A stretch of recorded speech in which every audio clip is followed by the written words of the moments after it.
Bonjour à tout le monde. Bienvenue autre fois sur la chaîne Youssef Limemi. Donc, on va continuer avec la formation sur les dalles pleines. On a déjà présenté la méthode forfaitaire utilisée pour calculer les moments ou ce qu'on appelle les efforts intérieurs sur les dalles pleines. Maintenant, on va voir la deuxième méthode utilisée, c'est la méthode de Cacotte. Cette méthode est on peut dire un peu difficile que la première. Je vais vous présenter la méthode de Cacotte, mais je vais montrer trois versions de calcul. Ça veut dire, je vais vous expliquer la méthode, première méthode pour faire des calculs de Cacotte. Deuxième méthode, c'est une autre méthode un peu plus simple mais il porte des inconvénients, on a peut-être des lacunes. Et la troisième méthode, ce sera avec un fichier Excel. J'espère que vous pouvez suivre vous profitez bien de la vidéo. Si vous trouvez intéressant, vous pouvez, s'il vous plaît, abonnez-vous pour motiver un peu la chaîne. Je commence par la première méthode. La première méthode de Cacotte, premièrement, avant de commencer, je vais vous expliquer les articles utilisés au niveau de PAEL pour traiter cette méthode. La méthode s'applique essentiellement au plancher des constructions industrielles, ça veut dire les dalles à charge d'exploitation élevée. Donc, la différence entre méthode de Cacotte et méthode de forfaitaire. Normalement, méthode Cacotte, si vous vous rappelez, le rapport G sur Q est inférieur à 2 ou Q inférieur à 5 kN. Ça veut dire des charges d'exploitation modérées. Alors ici, c'est le contraire. Donc la charge, normalement, dans les constructions industrielles, sont supérieures plus ou moins à 5 kN. Donc, le même cas, ici, vous trouvez le type de la charge, donc elle est supérieure à 5 kN, pardon, c'est 5 kN. En plus de ça, vous avez ici deuxième article qui vous explique les constructions industrielles, la différence entre ces constructions et les constructions courantes. C'est ce qu'on appelle les constructions de bâtiments. Et ce sont des bâtiments industriels proprement dit, usines, ateliers, les entrepôts. Donc, je viens ici, donc, par l'utilisation de la méthode Cacotte, donc vous devez accodir, ou là vous devez voir l'article B6.2.22 de BAEL. Donc, il est utilisé pour, il est traité ou là pour faciliter le calcul des poutres continues. Le domaine d'application de cette méthode est expliqué sur l'article B6.2.220 et le principe de la méthode, il est exposé à l'article B6.2.222. Donc, je répète, la méthode ne s'applique qu'à des éléments poutres continus. Donc, on peut l'utiliser pour les dalles parce que les dalles, à la fin, on va réduire le calcul à des poutres de largeur 1 mètre, mais continues. Donc, la méthode est applicable au plancher à charge de poisson élevé. Donc, on parle de ce qu'on appelle méthode de Cacotte. Donc, la charge Q est supérieure à 2G ou le rapport Q sur G est supérieur à 2 ou dans le cas que la charge d'exploitation est supérieure à 5 kN par mètre carré.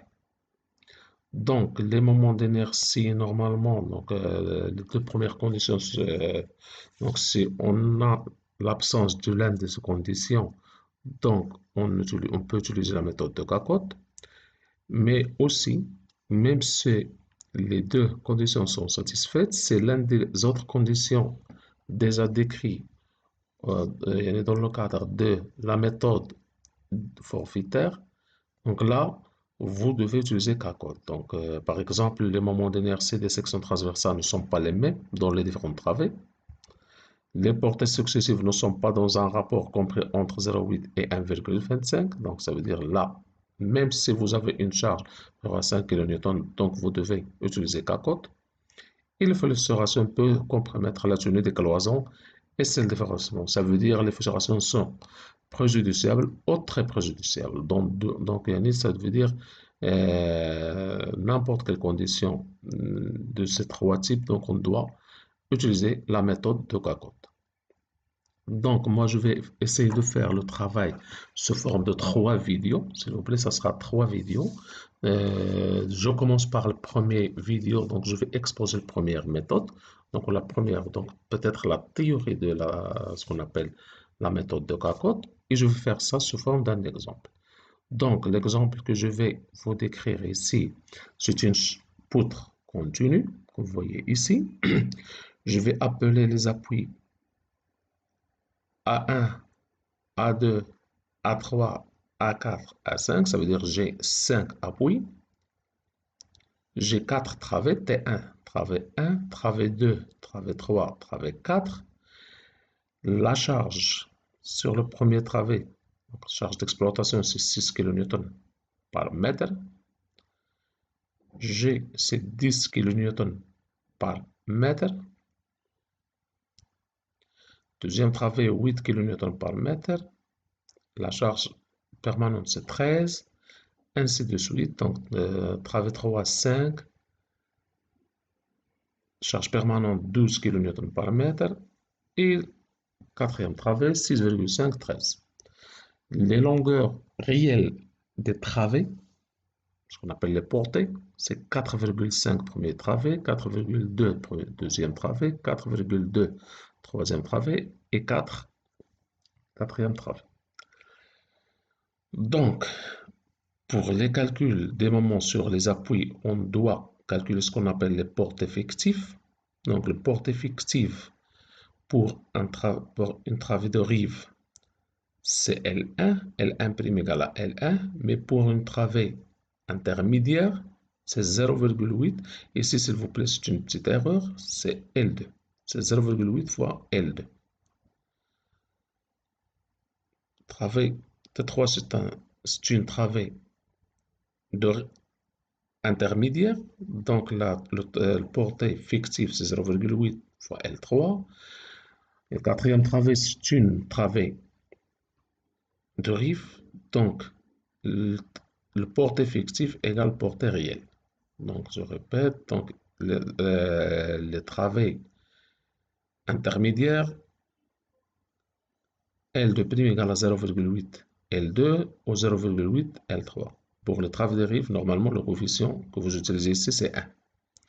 Donc, moi, j'ai déjà calculé les valeurs. Vous voyez ici, L1' égale à L1, c'est 4,5. Ici, au lieu de 4,2, je trouvais 3,36. J'ai multiplié 0,8 fois 4,2.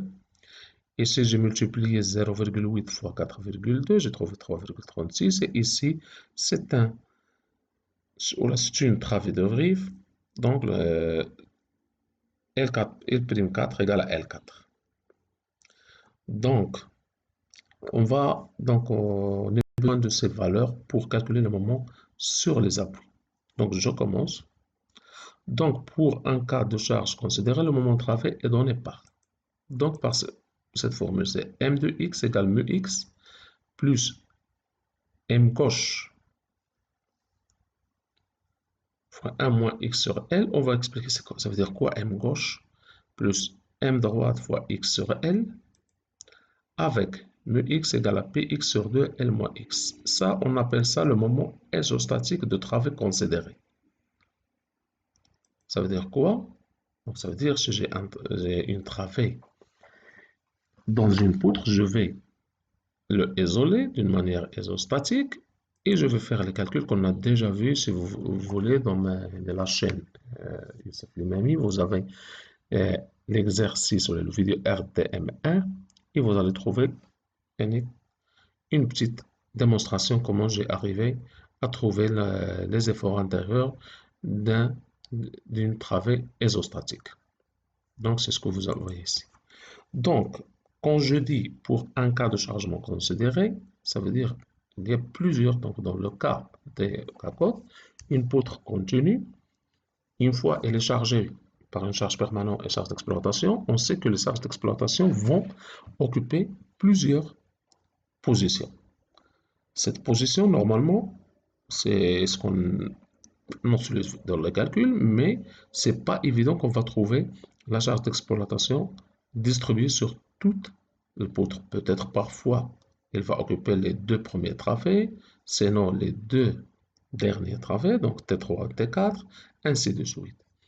Alors, c'est pour cela qu'on dit qu'on va considérer plusieurs cas de chargement. Par exemple, ici, j'ai écrit CCC, ça veut dire charger, charger, charger, charger, ça veut dire toutes les travées sont chargées avec la charge d'exploitation.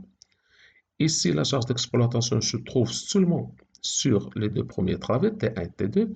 Donc, ça veut dire c'est le deuxième cas, c'est charger, charger, décharger, décharger.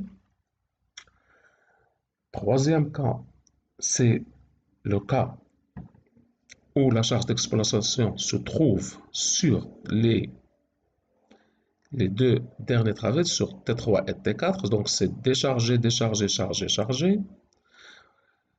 L'importance de chaque cas de chargement, par exemple, le premier cas, charger, charger, décharger, charger, il va donner le moment maximum sur A2. Si vous voyez, l'appui A2 sera plus chargé que le reste. Deuxième cas, normalement, pour trouver le moment maximum sur A4, donc si vous voyez, il y a une grande charge. La charge de polarisation se trouve ici. Donc, le moment maximum sur A4.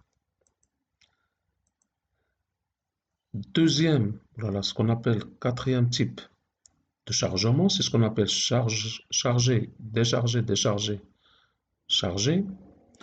Pardon, c'est le contraire, c'est une erreur ici, c'est décharger, charger, charger, décharger. Je répète, décharger, charger, charger, décharger. Donc là, on va trouver le moment maximum sur A3. Vous voyez, donc la charge de croissance se trouve sur A3. Cinquième type, c'est là où le premier, donc même erreur, pardon, c'est la même erreur que j'ai utilisé. Donc ici, c'est autrefois, c'est charger, décharger. Donc vous me corrigez s'il vous plaît. C'est charger, décharger, charger, décharger. Donc dans ce cas-là, on va trouver le moment maximum sur le travée T1 et T3. Et le dernier cas envisagé, donc c'est le cas, bon là, j'ai pas fait l'erreur, donc c'est décharger, charger, décharger, charger. Donc ça veut dire que la charge de concentration va occuper le deuxième travée et le quatrième. Donc on va trouver le moment maximum de travée sur T2 et T4. Normalement, pour faire le travail bien, je dois faire un calcul de tous les cas. Mais comme vous voyez, ce sont 8 cas, donc c'est difficile. Moi, je vais essayer de faire une cas ou deux. Mais vous pouvez, comme exercice, essayer de faire le reste. S'il vous plaît, c'est pour s'entraîner un petit peu. Donc, moi, je vais... Donc, je répète, autrefois, c'est la formule que je vais utiliser pour calculer le moment max, moment X sur travée. Donc, moi, je vais commencer par le premier cas, charger, charger, charger, charger. Donc, qu'est-ce que je fais? Donc, premièrement, je dois calculer la charge. Donc, la combinaison de charges. Moi, je vais travailler dans les états limites ultimes. Donc, si vous voyez, c'est clair. J'ai calculé P avec la combinaison 1,35 fois 10, donc plus 1,35. Donc 1,35 fois 10 fois 1,5 fois 6. Ça veut dire 1,35 G plus 1,5 Q. Donc j'utilise la même formule. Donc vous connaissez cette formule. C'est la formule pour calculer les combinaisons dans les états limites ultimes. Le normal, on peut faire le même exercice dans les états limites service. Donc là, P de service, c'est G plus Q. Donc j'ai fait déjà les calculs. J'ai trouvé la charge, la PU, sur le travée 1, c'est 22,5. Sur le travée 2, c'est 29,55. Sur T3, c'est 23,7. et T4, c'est 27,3. On a déjà calculé L1', c'est 4,5, 3,36, 3,5 et 4. Normalement, les portes effectives sont utilisées seulement pour calculer le moment sur les appuis. Donc, on va, ça y est.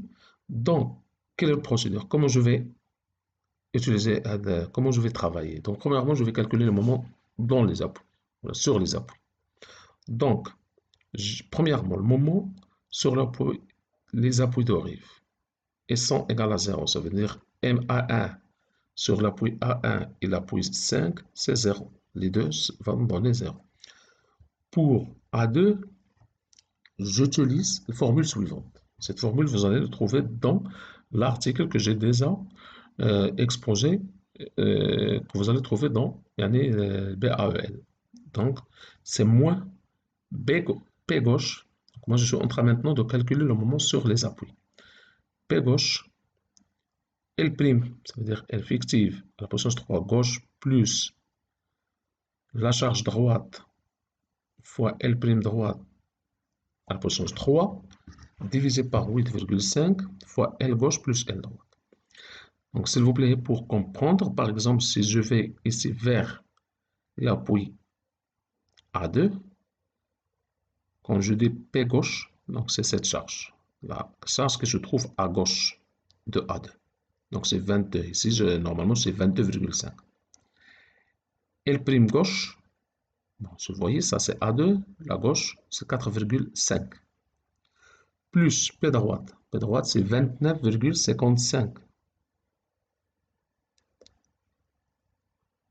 L droite, c'est 3,36. Et ainsi de suite. Donc ici, vous utilisez les mêmes. MA3. Donc je vais expliquer un peu, je vais essayer d'expliquer ça. Et après, je vais continuer, aller plus rapidement. Par exemple, l'appui A3, P gauche, c'est 29,55. L gauche, c'est 3,36. P droite, c'est 23,7. L droite, c'est 3,36. M4, c'est le même cas, donc vous allez voir. Et donc je commence par le calcul des moments sur les appuis. Bon, le but, pour comprendre le but de tout le calcul, c'est de connaître, ou de calculer les moments sur les appuis, calculer le moment maximum sur les, les travées, et la position où ils se produisent le moment maximum. Je dois calculer les tranchants sur les appuis. Donc, tout ça, c'est le but de cet exercice. Donc, on va commencer par le calcul des moments des appuis. Et pour les gens qui ont déjà consulté le BAEL, vous allez trouver au lieu de G, vous allez trouver ouest. Et au lieu de droite, vous avez trouvé est, E. Donc, moi, je préfère de travailler avec gauche-droite. Je sais pas, je crois que c'est un peu plus facile de comprendre. Une fois j'ai calculé les moments sur les appuis, je procède au calcul des moments maximum en travée. Et la position X, ça veut dire quelle est la position à partir, par exemple, si je prends le travée T1, quand je dis la position X, c'est la distance entre l'appui A1 et là où il se produit le moment maximum. Donc, j'utilise, j'ai déjà dit l'expression suivante, l'équation suivante, pour trouver le moment X, donc ça veut dire l'équation qui représente la courbe de moment. Une fois que je trouve l'équation, je vais calculer le dérivé de cette équation et je mets égal à 0 pour trouver la valeur de X, la valeur ou la position où se produit le moment maximum. Je remplace X dans l'équation 1 et je trouve le moment maximum.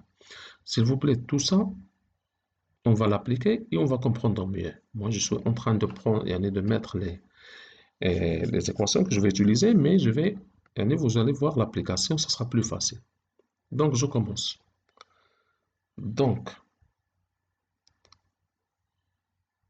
je commence là, vous voyez ce que vous voyez ici. Donc, j'ai expliqué. Donc, si je prends un appui, par exemple A2, vous avez la charge qui se trouve ici, c'est le P gauche. Et la charge que je trouve ici, c'est, pardon, qui se trouve ici, c'est P droite. La longueur que vous trouvez ici, c'est la L gauche. Et ça, c'est L droite. Et avec cette représentation, je calcule le moment sur l'appui que vous travaillez ici. Par exemple, je prends le cas A2. Je vais isoler cette partie, les deux travées. Vous voyez ici. Donc, c'est 22,5, 29,55, 4,5 et 3,36. Donc, je vais utiliser cette configuration, ou cette image pour calculer le moment sur l'appui A2. Ici, pour calculer le moment sur l'appui 3, si vous voyez, j'ai isolé le 29,55, 23,7 et 3,36, 3,36. J'ai isolé. Chaque fois que je veux calculer un appui, je prends les deux travées qui sont à gauche et à droite de cette travée. Par exemple, à 3, je prends cette travée avec ça. Donc, le travée 2 avec le travée 3. Et ainsi de suite. Je commence par l'appui 2, parce que l'appui 1, c'est 0. On a dit que les appuis en dérive, c'est ça. Ça, c'est l'un des différences que vous trouvez avec le méthode forfaitaire. Le méthode forfaitaire, les moments sur les appuis ne sont pas égaux à 0. Donc, je commence. Premier, donc, moment A2. Je vais utiliser l'image que vous voyez ici. Donc, A2, c'est le moment central. Donc, ça veut dire, pardon, c'est l'appui central. Ici, l'appui central, c'est A3 et ici, l'appui central, c'est A4. Donc, à gauche, c'est 22,5, 4,5, à la position 3. P droite, c'est 29,55. L droite, c'est 3,36. Et je trouve, donc c'est une petite opération avec le calculatrice, je trouve moins 47,47. Donc l'appui A2, le moment sur l'appui A2, c'est moins 47,47 selon formule N utilisée par le BAE. Je vais faire le même travail avec A3. Maintenant, je vais travailler avec l'image que vous voyez ici. Donc, s'il vous plaît, vous devez savoir que le moment sur les appuis est négatif. Donc, ça se voit clairement sur la formule, mais il est négatif. C'est pour ça qu'on met sur les poteaux, sur tous les éléments qui supportent la charge des chapeaux. Donc, pour le moment, sur l'appui A3, vous avez P gauche, c'est 29,55. L gauche, c'est 3,36. P droite, c'est 23,7. Et L droite, c'est 3,36. Donc, je calcule, je trouve moins 35,36. M4. Là, le moment sur l'appui 4. Donc, P gauche, c'est 23,7. L gauche, c'est 3,36. P droite, c'est 27,3. Et L4, pardon, L droite, c'est 4. Donc, bon, là, vous voyez MA5, c'est 0 parce que c'est un moment, c'est un appui de rive. Donc, voilà, j'ai déjà calculé les moments sur les appuis. Maintenant, je procède au calcul. On doit calculer le moment maximum au travail. Donc, qu'est-ce que je fais? Je calcule premièrement l'équation de moment sur le travail considéré. Donc, je vais considérer le travail 1, 2, 3 et 4 chaque. Et après, je vais chercher le moment maximum, la valeur et la position. Donc, je commence. Donc, vous voyez ici, donc j'ai déjà fait et j'ai corrigé. Maintenant, j'ai déjà les moments sur les appuis. C'est moins 47,47, c'est moins 35,36, c'est moins 42,3. Qu'est-ce que je dois faire maintenant? Je dois calculer l'équation de cette courbe. Vous voyez? La courbe que vous voyez ici. Donc, je vais le trouver avec l'équation 1. Après, je dois calculer la valeur maximum. Et je dois savoir quelle est la position où il se trouve. Donc, on va procéder. Donc, c'est la meilleure méthode, c'est faire un petit exemple pour comprendre. Donc, par exemple, pour travailler le travail 1, donc pour trouver la courbe de travail de moment dans le travail 1, je vais isoler cette partie. Là, j'ai besoin de cette information. A1, A2, c'est là, donc vous voyez, entre A1 et A2 se trouve le travail 1. Travail 2, c'est entre A2 et A3. Travail 3, c'est entre A3 et A4. Et le quatrième travail, la quatrième, c'est A4 et A5. Je commence par travail 1. Donc, vous voyez, c'est ça le travail 1, c'est... Et je commence par, on doit calculer le moment maximum en travail et la position X. Je commence par chercher l'équation de cette courbe. Ouais, je vais chercher l'équation de cette courbe. Bon, comme vous voyez, je dois appliquer cette équation. P sur le travail, c'est 22,5. Je crois que j'ai fait ça. Et c'est donc c'est la même équation. Donc P sur le travail, c'est 22,5. Vous voyez ici, travail 1, 22,5 fois X sur 2. L, maintenant, je ne vais pas trop utiliser les longueurs fictives. Je vais utiliser la longueur réelle. C'est 4,5 moins X. M gauche. Donc là, vous voyez le travail, ça veut dire M gauche, c'est le moment sur l'appui qui se trouve à gauche du travail. Donc ça, c'est le travail. À gauche, vous avez ici 0. C'est M gauche. 0. Fois 1 moins X sur L, 4,5, c'est la longueur réelle de travail, plus M droite. Alors, si vous voyez ici, M droite, c'est moins 47,47.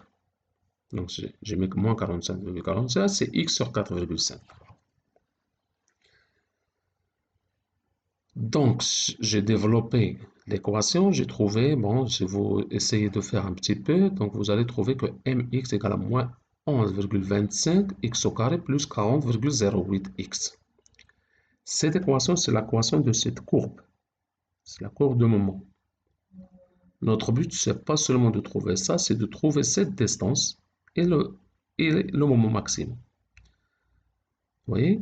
Je dois trouver le moment maximum, je dois trouver ça. Qu'est-ce que je fais pour trouver x? Je vais dériver, je calcule le dérivé de dm sur d de x. Donc, si vous calculez le dérivé, vous allez trouver moins 22,5x plus 40,08. Vous allez mettre égal à 0 et vous allez chercher x. C'est une équation facile. Pour trouver x, j'ai trouvé 1,78. Donc, la distance entre 1 et le moment maximum, c'est 1,78. S'il vous plaît, chaque fois, je vais trouver à partir de l'appui gauche. Donc, c'est la distance entre l'appui gauche et le moment maximum. Maintenant, je vais remplacer 1,78 dans cette équation. Je vous remplace x dans l'équation que vous avez ici. Donc, vous remplacez x par 1,78, vous avez trouvé le moment maximum. C'est 35,7. Donc, ça, c'est concernant le travail, pardon, la travail 1. Donc, je vais faire le même travail avec. Bon, si vous voulez, avant de commencer travail 2, je vais calculer même les tranchants. Vous savez que l'équation entre la relation entre tranchant et moment, c'est V égale à moins T de M sur T de X. On a déjà expliqué ça dans les exercices d'RTM. Vous pouvez voir le vidéo RTM1, RTM2, vous allez trouver l'explication exacte de cette équation. Donc, c'est moins Tm sur T de X. Donc, si vous calculez le dérivé de Tm, c'est 22,5x moins 40,08. C'est cette équation, mais avec un signe moins. Je calcule V de 0. J'ai trouvé moins 40. Donc, ça veut dire 0. X égale à 0. Moins 40,08. Et j'ai calculé parce que c'est, par exemple, l'appui 2, x égale à 4,5. Donc, c'est 61,17. Donc, c'est le tranchant sur A2. Maintenant, je commence travail 2. Donc, travail 2, je vais prendre cette, je vais isoler cette partie. Donc, c'est A2, A3. Vous avez ici moins 47,47 et ici moins 35,36. Et je commence les calculs. Donc, comme vous voyez ici, la charge sur travée 2, c'est 29,55. L, c'est 4,2. M gauche, ça c'est le plus important. C'est là où il y a un peu de problème. Bon, c'est M gauche, c'est moins 47,47. Donc, je mets moins 47,47. Facteur 1 moins X sur L. Donc, L, c'est 4,2. M droite, c'est moins 35,36. Multiplié par X sur L. L, c'est 4,2. L, c'est la longueur réelle de travée 2. Et je dois chercher maintenant la distance, ou le moment maximum, et la position de ce moment maximum à partir de l'appui 2. À partir de l'appui qui se trouve à gauche. Ça, c'est l'appui à gauche, ça, c'est l'appui à droite. Bon, j'ai développé l'équation, j'ai trouvé que mx, donc l'équation de la courbe, c'est moins 14,78 x carré plus 65 moins 47,47. Qu'est-ce que je dois faire maintenant? Je dois dériver M2. Je dérive dm sur dx, c'est moins 29,55x plus 65 égale à 0. Et j'ai trouvé, donc, x égale 2,2. Donc, ça veut dire la distance entre A2 et le moment maximum, c'est 2,2. La valeur de moment maximum, je remplace 2,2 dans cette équation. Et je trouve 23,90. Donc, ça veut dire 24 mètres kilonewtons.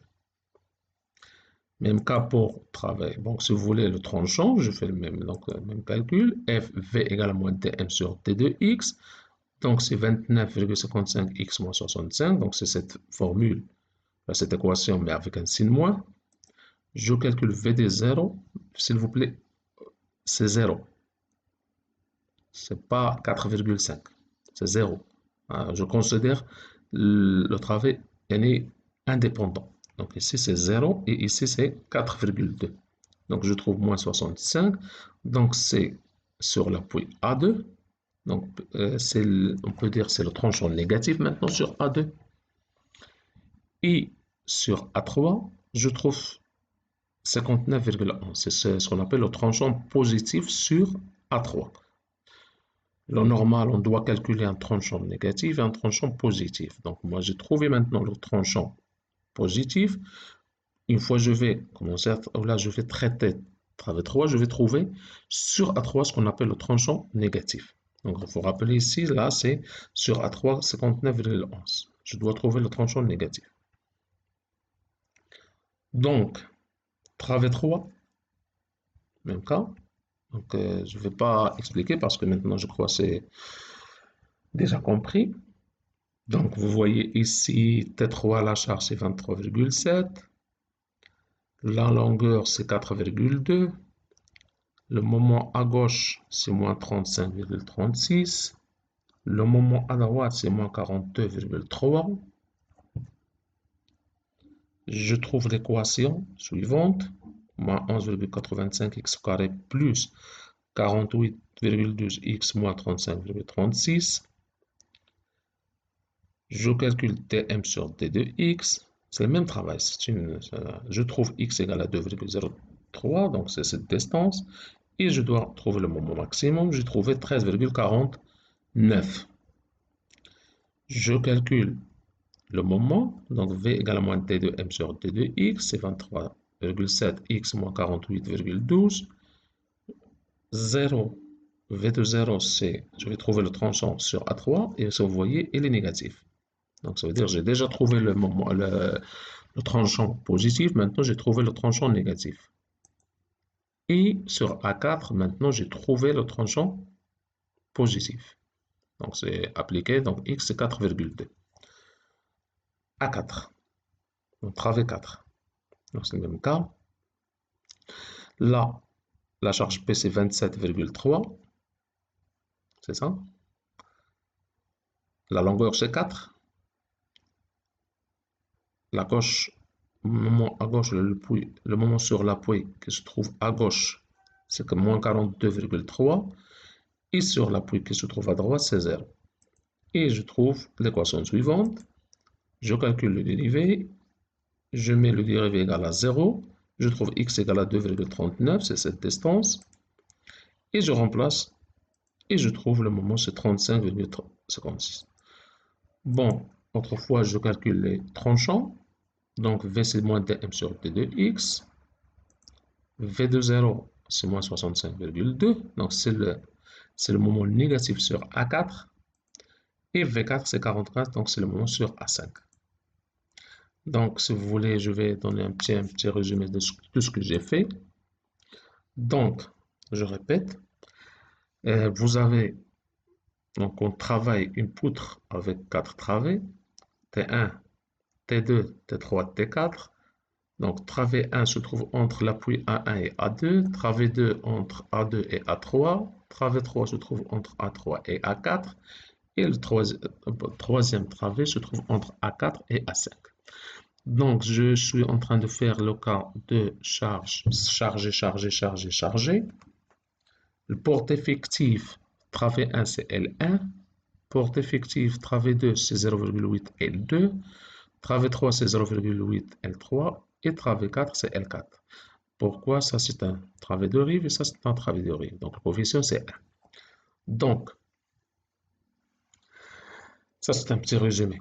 Je calcule la charge sur chaque travée, la charge dans les états limites ultimes. Donc, c'est 1,35 G plus 1,5 Q.